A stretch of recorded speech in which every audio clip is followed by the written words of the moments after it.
The tricky thing about 2D animation is something that we often don't have to worry so much about, although we can still manage to break this if we're pushing the envelope too far with the rig, is drawing a character on model. What that means, of course, is being able to make sure that all your drawings still look like the same character, which is difficult. This is the thing that I found the most difficult about 2D animation. And I used to get really, really big like drawing hangovers at the end of the day after animating, because it was just so much work on my brain to constantly be rotating things in three-dimensional space in my head so that I understood what it would look like from any given angle.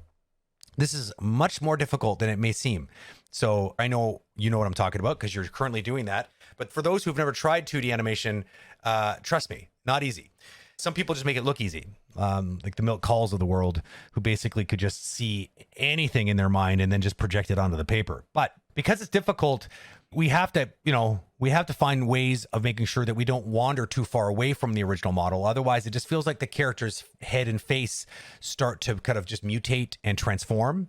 And I think you're running into that problem a little bit. There are moments where the character's head looks like completely different size and different shape.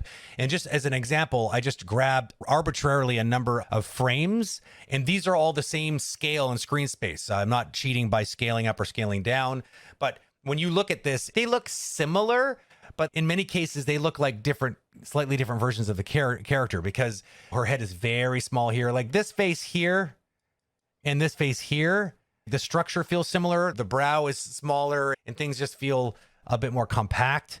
But then this one over here is the extreme opposite end of the spectrum. Much bigger head.